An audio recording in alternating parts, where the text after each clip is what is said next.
Other questions? Yes? Jonathan Chua is helping me, right, on Wikipedia. And we've done, this is the first time, aside from San Juan, that I saw a historical reading of Phileas common points. Because actually, right, because Phileas points came out in the US in World War II. And nobody has done a review of Coma. Seems to be shattering the historical themes. Are you going to pursue that point?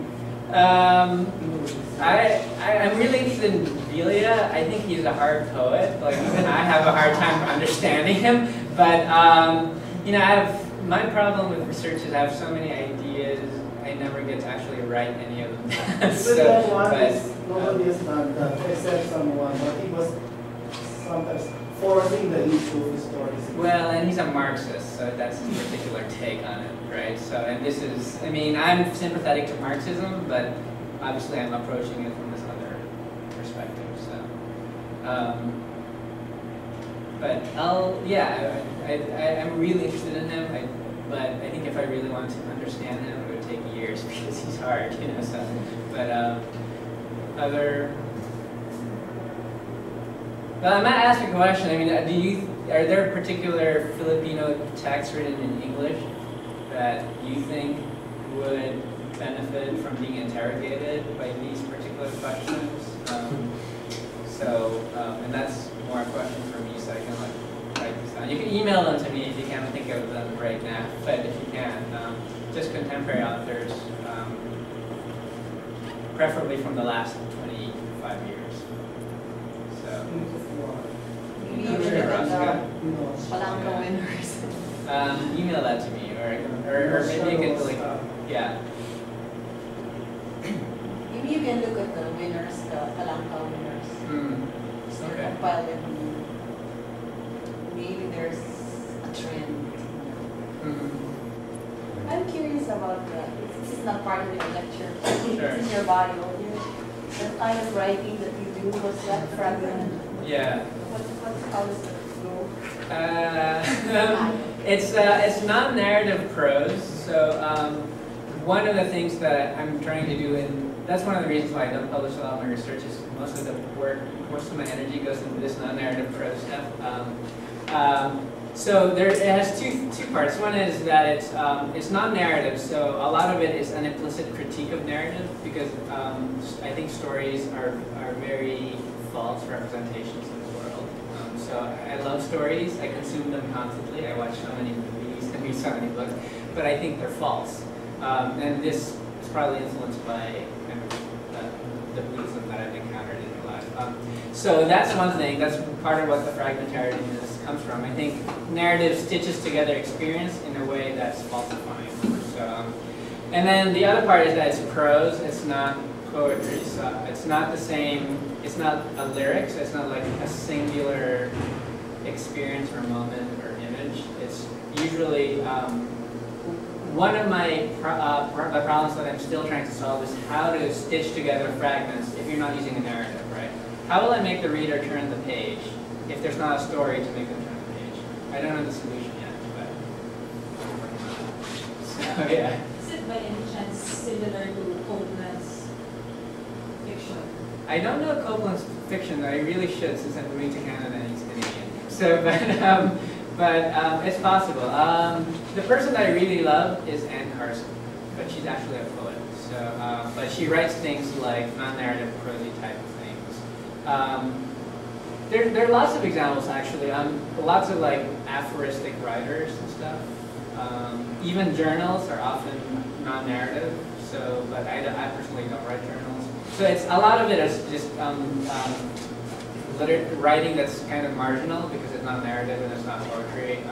So like even when I'm applying to an MFA program, I have troubles like getting in because I can't apply as a fiction writer and I'm not applying as a poetry writer. So they're like, so it's by definition a minor literature, almost in this like Deleuzian sense, you know. So but there you go.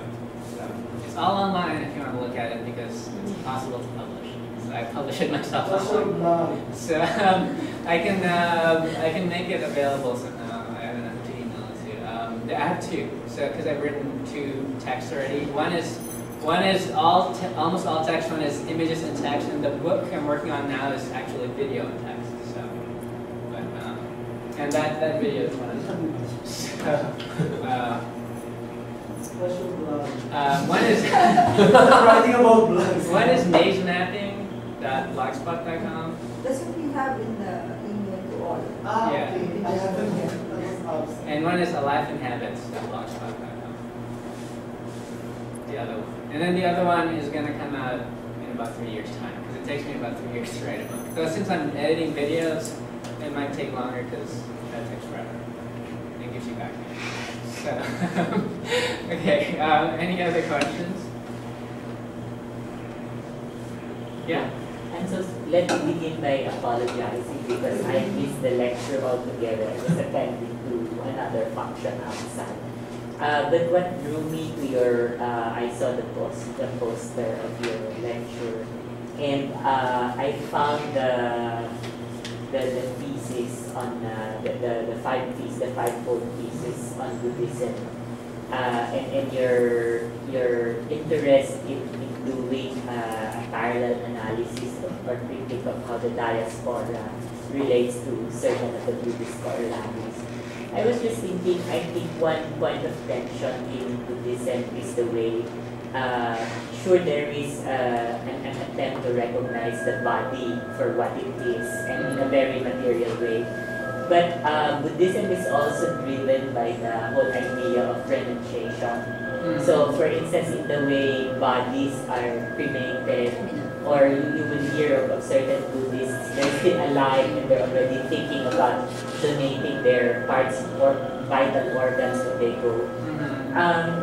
How would you negotiate the point of tension where the body is material, but at the same time the whole idea of renunciation informs the whole of the Buddhist outlook? Yeah, I think the word renunciation is an unfortunate term because it makes Buddhism seem really close to Christianity, which it is not at all. So I think the reading of renunciation that I think is closest to what Buddhism is trying to achieve is what you're trying to renounce is grasping things that cannot be grasped.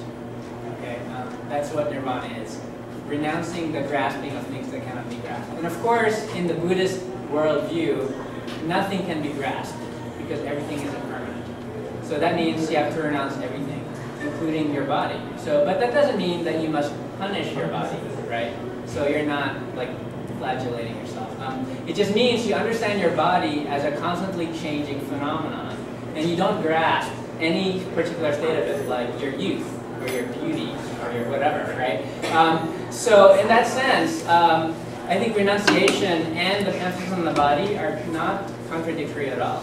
What you're renouncing is not the body, but grasping the part of the body that cannot be grasped, which is its changing nature. So I think we get confused because when we think renunciation, we immediately think like the Christian idea of renunciation, which I think is not. It's not that way at all. At least in my understanding of it. So. Could I follow it up? Sure. Yeah.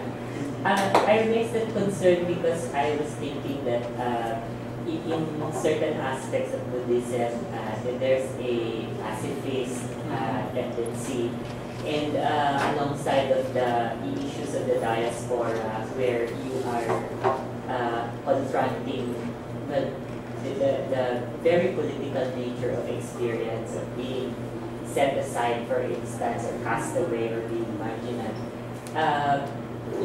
In this life, therefore, what happens to the whole tension of a certain aggressive disposition to combat the, shall we say, the marginalizing tendencies of the diasporic experience? Yeah, the model that I find most attractive for the use of Buddhism in politics is Thich Nhat Hanh, actually, whose idea of political engagement is totally non-aggressive. I think is the only really viable alternative